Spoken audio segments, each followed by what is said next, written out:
Bom dia a todos. Como a Elis falou, meu nome é Isadora, eu sou sanitarista, atuo atualmente na Covisa e vou falar um pouco agora sobre a organização do serviço. Acho que um pouco do que a Maísa e o que o Luiz Arthur trouxeram. O resultado desse trabalho que eu vou apresentar agora é um resultado de um grupo de trabalho que tem sido estruturado aqui em SMS desde agosto desse ano. Então, quando a gente saiu um pouco desse período inicial de muitos casos, a gente começou a sentar, se organizar, olhar o que tinha acontecido, pensar no que foi, em que estratégias foram potenciais que a gente tem que colocar mais esforço, ou quais são os principais pontos de ação que a gente precisa pensar em estratégias para melhorar. Então, eu vou apresentar um pouco a nossa preparação para vocês. E é isso. Bom, acho que só para fazer um pequeno resumo, uma pequena introdução do que é essa organização do serviço, os principais pontos, a importância de, primeiro, vocês fazerem esse esforço, acho que vocês já fazem, né? Mas acho que a gente quis trazer para reforçar isso, para todo mundo estar alinhado nesse momento de preparação, que é conhecer esse cenário epidemiológico, conhecer os níveis de transmissão. Então, por isso que também que a gente fez essa apresentação do cenário epidemiológico e dessa estratégia que o Zé Olímpio apresentou dos novos níveis de transmissão, que a gente vai disponibilizar no nosso boletim na internet a partir de 6 de janeiro. Então, ele vai estar disponível para todo mundo, porque é importante que todas as unidades façam esse esforço de compreender qual que é o cenário epidemiológico, como é que está a tendência dos casos naquele território específico daquela unidade. Para além disso, também é super importante entender, fazer um diagnóstico da rede do seu próprio território, então entender quais que são as potencialidades, quais serviços que estão ali, o que eu posso articular que vai ser positivo ou não, quais são os meus pontos de atenção que eu preciso ter mais atenção para me organizar. Então, é importante fazer esse diagnóstico, essa análise, para se preparar, para estar atenta, para que na hora que tem um aumento expressivo de casos, a gente esteja preparado para fazer as ações necessárias. Além disso, é importante organizar e preparar o serviço para os diferentes níveis de transmissão. Então, num cenário de baixa transmissão, como é o caso de rotina, ou quando chega numa média transmissão, ou numa alta transmissão. Então, o que eu tenho que fazer em cada cenário, como é que eu tenho que me organizar. Então, isso é super importante. Além disso, também, a importância de, frente a tudo isso, desenhar esses planos operativos, desenhar esses planos de operação. Então, ter esse momento de parar, pensar, escrever, para quando chegar na hora que tiver muitos casos, a gente está preparado e já saber quem que tem que fazer o quê, em que momento e como. E a importância também de estarem cientes da articulação da rede. Então, com quem que eu tenho que articular para que assunto. Então, eu sei quem é a minha interlocução na vigilância, eu sei quem é a minha interlocução no hospitalar, eu sei quem é a minha interlocução nos diversos pontos de rede para facilitar essa comunicação no território. E, por fim, capacitar os profissionais da rede para que todos estejam capacitados e na mesma página para a questão do manejo clínico. Então, a proposta desse evento foi justamente fazer esse alinhamento, então, essa rede de multiplicadores, que são vocês, tanto para a questão da organização do serviço, quanto para a questão do manejo clínico, para preparar todos os profissionais, para que todo mundo esteja capacitado e preparado para a próxima sazonalidade em 2025. Aqui eu quis trazer um sumário do que eu vou falar, dos pequenos pontos. Algum desses pontos, depois a gente vai mandar e-mail, vai se destrinchar um pouco mais, mas a gente quis fazer esse primeiro levantamento para todo mundo estar ciente, todo mundo estar no mesmo patamar, para a gente começar o ano todo mundo na mesma página. Então, primeiro eu vou falar um pouco sobre as estratégias de planejamento estratégico, sobre os planos operativos, eu vou explicar um pouco mais qual que é o modelo que a gente elaborou. Também a questão da importância da articulação e de fluxos de comunicação, principalmente no quesito de atualização de documentos técnicos e protocolos, para garantir que todos cheguem para todo mundo ao mesmo tempo. Cronograma de capacitações, então, como é que vai ser essa capacitação, o que a gente vai fazer para apoiar vocês e também qual que é a tarefa que vocês vão ter para capacitar esses profissionais. Então, capacitar a rede de multiplicadores nas unidades e também essa rede capacitar esses profissionais. E também o Comitê de Investigação de Óbito, que também é uma novidade desse ano, que eu vou explicar um pouco mais para frente. E o calendário, então, o que vai acontecer nesse primeiro semestre, quais são as atividades que a gente tem planejado já para vocês. como a Maísa trouxe na mesa de abertura, e o Luiz Arthur também, a gente tem feito o GT de arboviroses aqui no gabinete de ICMS, com diversas áreas. A gente tem feito diversos encontros, fez alguns também com o território, para poder entender o que a gente, dentro de tudo que a gente viveu esse ano, então, dentro de todo o trabalho que foi feito, o que foi positivo, o que precisa melhorar e quais estratégias que a gente tem que se empenhar nesse próximo ano. Aí, só para vocês saberem quem é que estava presente, então, a Covisa, com diferentes áreas representadas dentro da própria Covisa, a CAB, a UPA e a CEA também tem integrado bastante a gente agora nas últimas reuniões, e assim como outros atores que se fizerem necessários. E acho que uma coisa importante, que também as PLAN, assessoria de planejamento, tem dado um suporte metodológico para algumas coisas para a gente poder construir, enfim, essas estratégias da melhor forma com o curto espaço de tempo que a gente teve entre um período sazonal e outro. Bom, agora entrando nessa questão do planejamento estratégico, a gente tem diferentes níveis de planos operativos.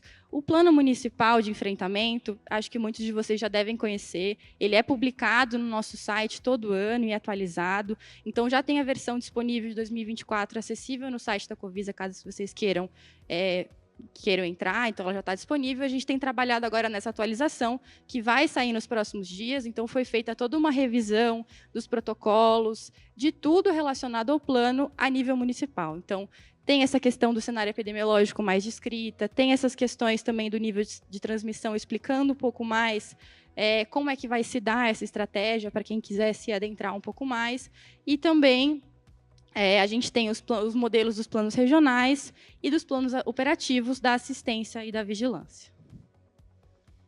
Bom, o plano municipal, que já está disponível, ele mantém o mesmo formato, a gente atualizou o conteúdo, ele é dividido em alguns eixos de intervenção, sendo eles o eixo da vigilância, o eixo da imunização, o eixo da assistência, da comunicação e mobilização social, educação permanente e respostas rápidas à epidemia. Atualmente, ele é dividido em 4 módulos. O primeiro módulo é mais direto, com as principais diretrizes, atores e a atribuição de cada ator frente a diferentes cenários.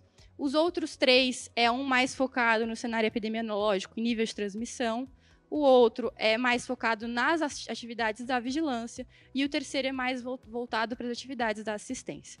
Eles estão disponíveis, a gente vai publicar uma versão atualizada agora de 2025, então eu peço que vocês acessem e leem, enfim, e se apropriem dessas informações.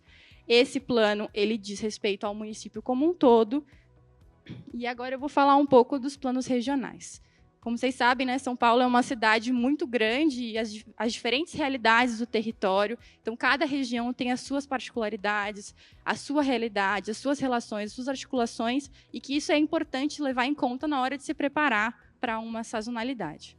Então, a gente elaborou um modelo de um plano regional, que vai ser um por coordenadoria, então são 6 planos regionais. Esses planos, ele tem um modelo que reflete muito o plano municipal, em questão de estrutura, e a gente vai mandar para vocês, para as coordenadorias regionais, para elas elaborarem esse plano, então conversarem com os interlocutores da vigilância, da atenção básica, para estruturarem esses 6 planos, para a gente também a gente ter esses planos em janeiro. Então, esses planos especificamente estão divididos nos mesmos eixos de intervenção.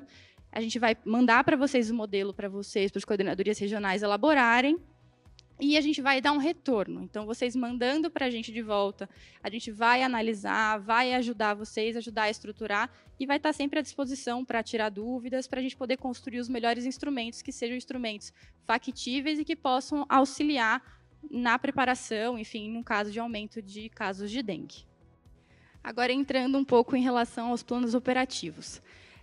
Esse plano ele foi construído no GT também, só que eu queria dar destaque à região oeste, a UVIS Lapa Pinheiros. Então, eles disponibilizaram um modelo para a gente, que eles utilizaram esse ano, que eles trouxeram como uma experiência de sucesso. Então, a gente pegou eles e adaptou, então, dando crédito a eles também, que eles tiveram esse apoio mais direto. esse plano, a gente achou importante fazer um modelo para nortear as ações. Não é um documento para ser engessado, mas a gente queria dar, pelo menos, uma base para auxiliar essa organização. Então, quais são os principais pontos de atenção? Eu vou destrinchar um pouco mais as partes, a gente vai mandar por e-mail para vocês elaborarem, mas é importante que todas as unidades de atendimento façam esse plano ao longo dos próximos 2 meses. Esse plano é dividido em alguns eixos também, e vou explicar eles agora. Bom, o que a gente colocou que é super importante é indicar quem elaborou, qual que é a supervisão dessa unidade, quando é que ele foi elaborado e se houve alguma atualização, quando foi essa atualização, que é importante para que o documento se mantenha atualizado sempre. E como eu falei, da importância de vocês conhecerem a situação epidemiológica, conhecerem o território. A primeira parte é essa contextualização e identificação dessa unidade. Então, como é essa unidade, onde ela está localizada, qual que é a UV de referência, informações gerais sobre o território, então, quantas escolas tem, para vocês pararem, as unidades pararem, avaliarem qual que é o contexto daquele local e daquela unidade especificamente. Antes de entrar nos eixos de intervenção, um ponto que a gente colocou em cada eixo foi o responsável profissional de referência. A gente entende que é importante que fique claro quem que é aquela pessoa que você vai ter que acionar caso você precise fazer algo de acionamento em relação a insumo ou fazer algum remanejamento de equipe. É importante ter claro e ter escrito quem são essas pessoas para todo mundo estar ciente. Então, em cada eixo também a gente colocou essa caixinha de um profissional de referência. Bom, agora eu vou entrar um pouco nos eixos que tem esse plano operativo. Novamente, a gente vai mandar com as orientações de como preencher. Mas o primeiro é a capacidade instalada. Então, como é que a unidade está organizada? Então, quais são as salas? Quais são os espaços que tem? Se tem sala, quantos consultórios tem? Quantas salas de medicação tem? Então, fazer esse levantamento de uma situação de rotina e também uma situação de reorganização, caso haja um aumento de demanda, um aumento de casos, enfim, em um cenário de contingência, e também um espaço para sinalizar, olha, aumentou muito, estou num cenário que eu não consigo mais me reorganizar. É importante sinalizar isso e sinalizar, essa unidade tem que sinalizar a supervisão para ver que estratégias seriam possíveis para estruturar nesse cenário. Também a gente colocou nesse local se a unidade possui espaço para instalação de tenda, então, caso haja necessidade, é importante entender se aquelas unidades têm ou não têm essa disponibilidade, se tem um estacionamento, algum espaço aberto para que seja colocada essa tenda.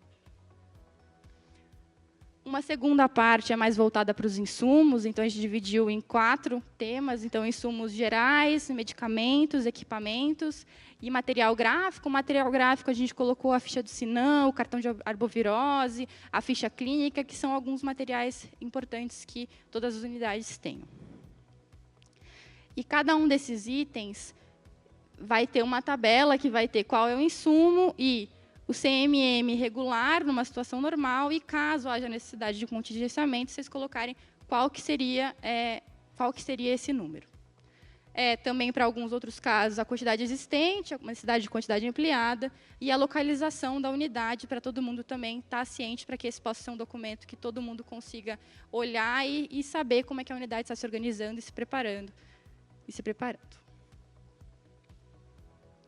A questão de recursos humanos, então, quantos profissionais tem de cada profissão, de cada equipe. Então, fazer também esse levantamento para ter noção da equipe que tem à disposição. Aqui ele desconfigurou, mas essa parte é mais voltada para a capacitação. Então, a gente elencou os principais pontos de necessidade, que todos os profissionais estivessem cientes. Então, eles sabem do que é o Sampa-Dengue, eles sabem usar o fluxograma, eles sabem fazer manejo. Então, a gente elencou os principais pontos que seriam importantes que os profissionais estivessem capacitados e elencar se os meus profissionais estão realmente capacitados ou não e quando é que eles serão capacitados. Essa imagem que está deslocada no PowerPoint é o checklist do NUVES. A Selma passou para todos os núcleos de vigilância na segunda-feira, que é um checklist também semelhante, que também é um anexo para utilizar na hora de elaborar esse fluxograma, que entra nessa questão de se eles estão capacitados ou não para certas temáticas.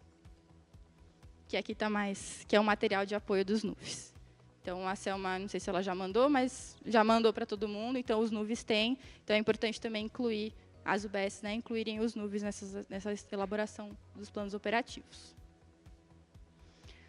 Outro ponto de intervenção também que a gente colocou foi a questão da articulação com a rede. Então, quem que é uma unidade de referência para grupo C e D, qual que é o apoio laboratorial que aquela unidade tem, como é o fluxo de comunicação com a vigilância. É importante entender se essa unidade tem um fluxo direto. Então, quem que é o profissional da UVS que eu tenho que entrar em contato. Então, é importante também colocar, escrever quem são as pessoas, saber quem são esses contatos. Então, fazer esse esforço para mapear e desenhar esse fluxo de articulação com o território.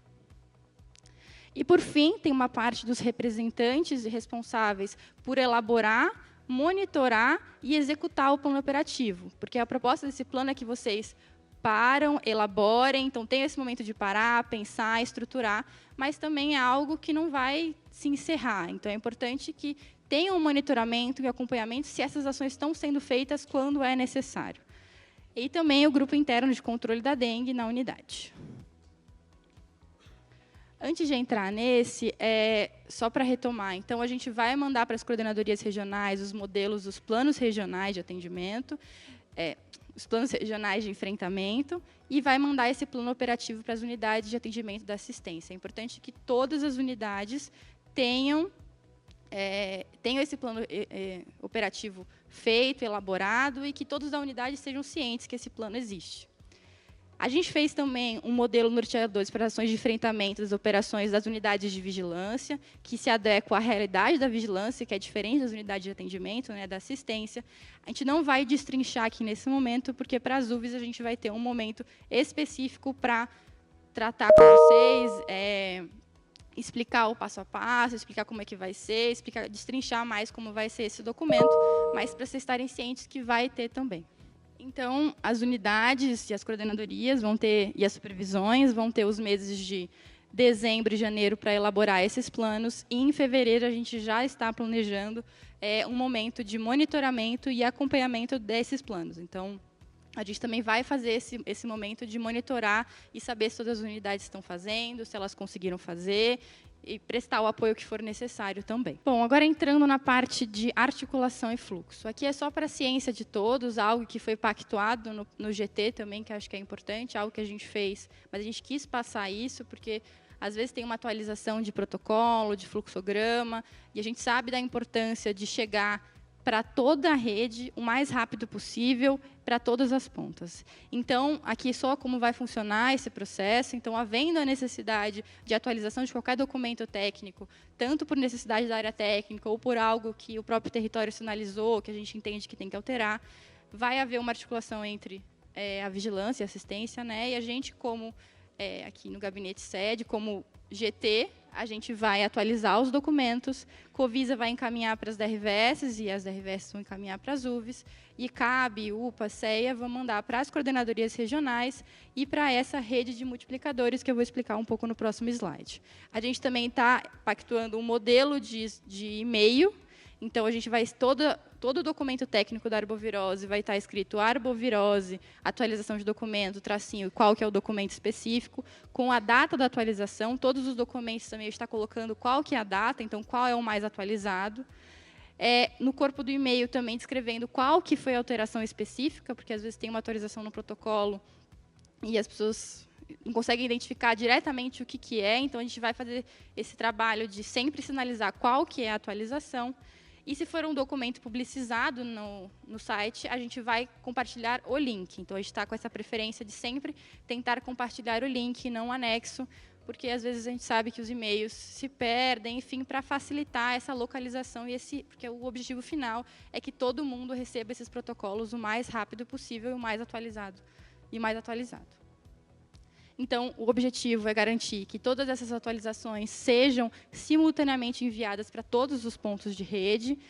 E a gente também, para além de enviar para as diretorias regionais de vigilância, para as coordenadorias, para as supervisões. A gente vai também criar um grupo de e-mail de uma rede de multiplicadores, então a gente vai mandar isso também pedindo para vocês, para que cada unidade elenque uma pessoa, para uma caixa departamental, o que for, para receber esse e-mail. Então, depois a gente mandar para as DRVS, para as UVs e para as coordenadorias, a gente vai mandar para esse grupo de e-mail para garantir que todo mundo recebeu a mesma orientação no mesmo momento. Agora, entrando um pouco sobre a questão do cronograma de capacitações.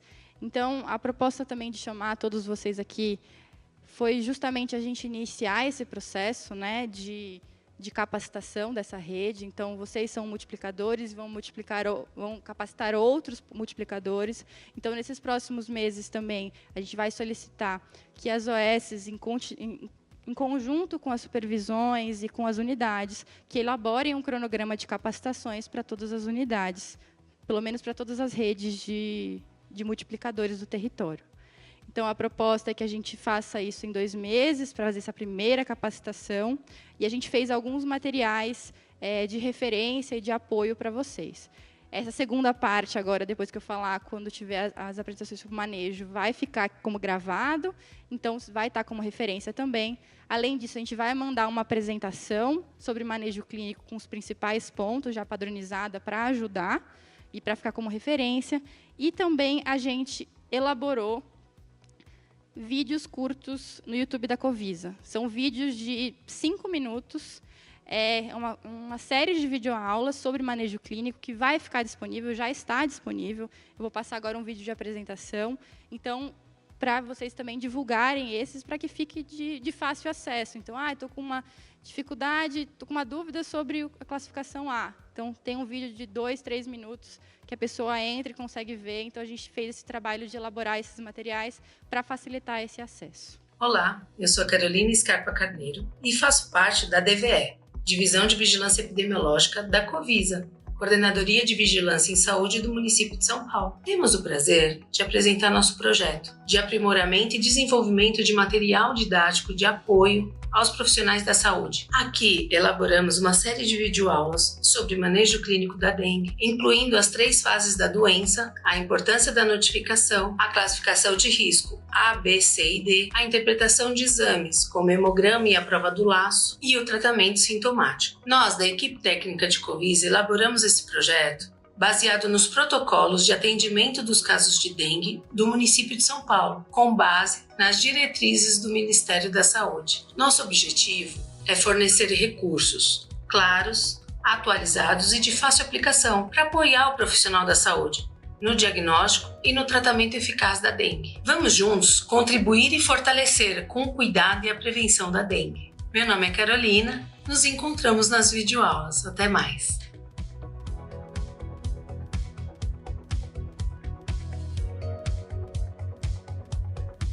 Bom, a gente fez esse trabalho desses vídeos, essas videoaulas, elas já estão disponíveis no YouTube da Covisa. Os primeiros 5 estão, a gente vai lançando mais assim que tiver todos. Então, a gente pede que vocês acessem, que vocês vejam, que vocês compartilhem, para que eles sejam um material de apoio. Bom, agora eu vou entrar na parte do Comitê de Investigação de Óbito, né? Como a Juliana trouxe, enfim, nas falas também na mesa de abertura, a importância dessa investigação dos óbitos, para a gente entende a importância de ter esse processo de investigação para identificar também os principais pontos de atenção, então, fazer as articulações necessárias. Então, estou identificando que está tendo uma certa dificuldade com a classificação de risco. Então, para a gente pensar e ter uma ação direta naquela unidade, ou, enfim, naquele território, ou, enfim, no município como um todo. Não, estamos precisando melhorar os protocolos de manejo. Então, são através desses comitês também que a gente pretende fazer esses diagnósticos. Os comitês, eles foram elaborados em conjunto com as DRVS, a gente conversou também com elas, e também no GT, e também na experiência de outros comitês de investigação de óbito que o território já tem. Então, o Comitê de Investigação de Óbito Materno, de sífilis. Então, a gente pegou experiências que já existem no território, que já funcionam, para fazer esse processo de descentralização dos comitês de investigação de óbitos de dengue e chikungunya. Então, a gente vai ter 6 comitês regionais nas 6 coordenadorias e 28 comitês, um em cada supervisão. Então, aqui eu vou falar um pouco sobre a formação desses comitês, então, quem vai estar presente. Nos comitês regionais, o interlocutor da coordenadoria, o interlocutor da DRVS, o interlocutor da atenção básica, o interlocutor da hospitalar, da urgência e emergência, um representante da assistência farmacêutica, da assistência laboratorial, um representante técnico das OS e um representante da categoria médica. No comitê local, membros da supervisão, interlocutores da atenção básica, da hospitalar, urgência e emergência, assistência laboratorial, um representante da vigilância epidemiológica da UVS daquele território, um representante da UEST e membros não permanentes, que é o responsável técnico das unidades de atendimento. Então, mesmo se você não faça parte desse comitê, é importante vocês saberem que esse comitê existe e estarem sensibilizados para disponibilizar todas as informações que esse comitê necessita. Porque é importante, quando, enfim, eles solicitarem prontuário, solicitarem algumas informações, porque a gente faz um processo de investigação e faz um plano de ação depois para entender quais as ações que a gente tem que fazer. Então, aqui são algumas funções específicas do comitê. Eu não vou entrar muito em detalhes nessas funções do comitê, mas para informar vocês que no dia 18 agora de dezembro, a gente vai fazer uma primeira oficina com os comitês regionais. Então, a gente vai chamar os comitês regionais aqui para fazer uma primeira capacitação, apresentação dos protocolos, apresentação dos fluxos de trabalho. Então, como é que vai funcionar, como vai ser instituído, e depois a gente vai fazer capacitações e acompanhamento das supervisões também, para apoiar nesse processo de implementação desses comitês de investigação de óbito. A gente vai mandar também por e-mail esses protocolos para vocês irem se apropriando, mas acho que o mais importante é que todo mundo esteja ciente que esse comitê existe e que apoie as atividades desse comitê, porque esse processo de investigação de óbitos é muito importante. Então, aqui só um passo a passo do que eu falei, a importância de começar a levantar esses membros. Então, quem é que vai compor? A gente pretende fazer também uma portaria de instituição desse comitê, que vai ter encontros periódicos, capacitação dos representantes regionais, capacitação dos representantes locais, e pensar em plano de trabalho, em como apoiar esses comitês para que a gente possa fazer essa implementação da melhor forma possível. Bom, aqui para finalizar, eu vou falar um pouco sobre o calendário do primeiro semestre. Então, começa aqui em dezembro e até maio, que as ações que a gente tem planejada, né?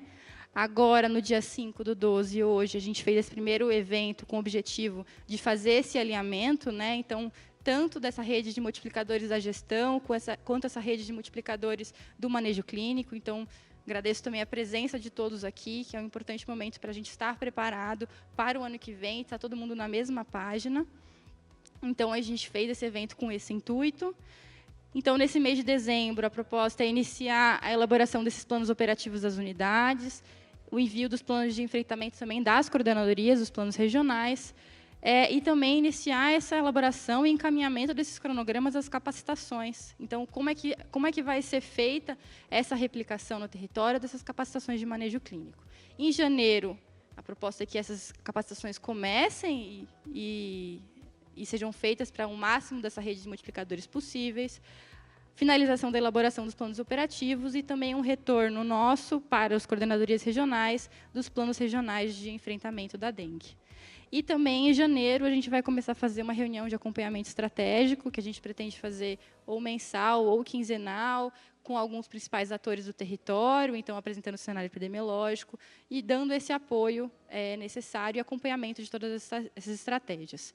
Em fevereiro, a gente vai ter o primeiro dia D, na primeira quinzena. A proposta é que esse dia D seja um dia D, além do controle vetorial, também um dia D de planejamento estratégico. Então, da gente fazer essa conferência dos planos operativos, ver se está tudo certo, ver essa questão da capacitação. Então, ter esse momento de fazer esse alinhamento.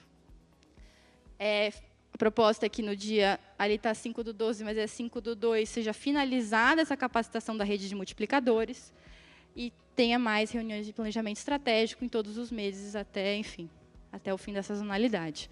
E em março também a gente vai ter o segundo dia D, que vai ser depois do Carnaval, na segunda quinzena de março, que tem mais uma perspectiva voltada para assistência, então ampliação da assistência e testagem. Então, eu queria agradecer a presença de todos. A gente vai mandar mais orientações sobre tudo isso que foi passado para vocês. E agradecer também por todo o trabalho, todo o empenho que vocês tiveram esse ano. E a gente espera começar o próximo ano mais preparado. E a gente está à disposição para o que vocês precisarem. Muito obrigada.